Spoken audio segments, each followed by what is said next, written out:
তো ভাই কি নাম?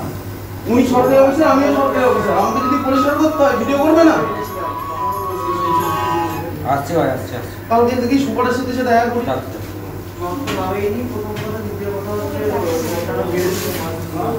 কি হয়েছে? ওই আমার মেয়ে বমি করেছে, আমি কেন পরিষ্কার করবো? আপনি ট্রেনে বাসে যখন যান বমি পরিষ্কার করি না, আমার আমরা করি না। ঠিক আছে, আপনার ব্যবহারটা খুব ভালো লাগলো আমার। ট্রেনে বাসে যখন আমরা কারো বাড়ি বমি করে বা কারো আপনি ডাক্তারবাবুর সাথে আমি তর্ক করে ডাক্তারবাবু হচ্ছে ভগবানের সময়। না ভগবানের না, আমাদের সুইপার নেই বলেই করা, আমাদের তো কোনোদিন বলা হয় না। ডাক্তারবাবু হচ্ছে ভগবানের সময়, আমি মনে করি। আমার সঙ্গে আমার নামে কমপ্লেন করবে সুপারের কাছে। কেন করবো? অভিযোগ হচ্ছে কালকে আমি আমার মেয়ের 5 বছর বয়স, তাকে নিয়ে আমি হসপিটালে এসেছিলাম বমি জ্বর এইসব ব্যাপার নিয়ে। আসার পরে ইমার্জেন্সিতে আমি যখন ডাক্তার দেখাই, ডাক্তার দেখানোকালীন অবস্থায় আমার মেয়ে বমি করে ফেলে। ওখানকার যে কর্তব্যরত ডাক্তারবাবু ছিলেন সেই বমিটা আমাকে জোরপূর্বক। কী নাম তার? যত সম্ভব তন্ময় সরকার। উনি আমাকে জোরপূর্বক সেই বমিটা পরিষ্কার করায় এবং বলে সুইপার নেই, এটা আপনাকেই করতে হবে।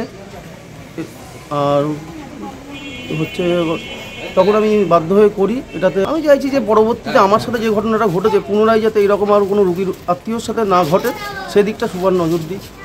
সুইপার ছিল না, মানে উনি যেটা বলছেন যে জোরপূর্বক বমি সাফ করানো হয়েছে, এটা কতটা সত্যি? না, কোনো সত্যি না, জোরপূর্বক করি। আমি পেশেন্ট এসেছিল, ওনার বাচ্চা মানে বমি করেছিলেন, উনি বলছিলেন তাহলে আমি যাওয়ার সময় পরিষ্কার করে দেবো। ওনাকে আমি ইনজেকশন দিয়েছি, ওষুধপত্র দিয়ে ওর বাচ্চাকে স্টেবল করেছি। বমি করছিল, পেট ব্যথা করছিল, স্টেবল করেছি। উনি বলছিলেন যে আমি যাওয়ার সময় আমি এই এটা মানে বমিটা আমি পরিষ্কার করে দিয়ে যাবো। আমি একটু জাস্ট তুলো দিয়েছিলাম, দিয়ে উনি ওইটা মুছে দিয়েছিলেন।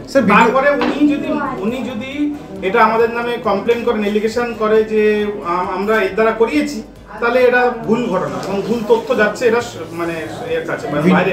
ভিডিওতে একটা কথা হাসপাতালে যে ঘটনার কথা আপনারা বলছেন সে একটা চরম অমানবিকতার নিদর্শন।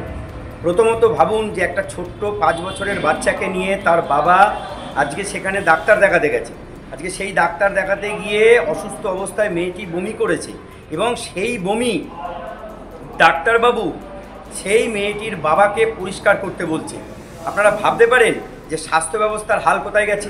আজকে গোটা হাসপাতালে কোনো সুইপারের ব্যবস্থা নেই।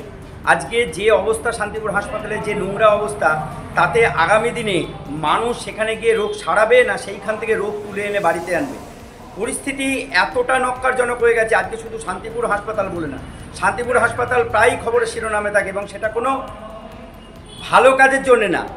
যত দেখবেন যে সেখানে নোংরা আবর্জনা, বিভিন্ন ধরনের কুকথা, প্রমোটারি রাজ, সেখানে দালাল চক্র, আপনার ডাক্তারকে হুমকি দেওয়া থেকে শুরু করে বিভিন্ন ক্ষেত্রে আজকে শান্তিপুর হাসপাতাল শিরোনামে এসে পৌঁছেছে।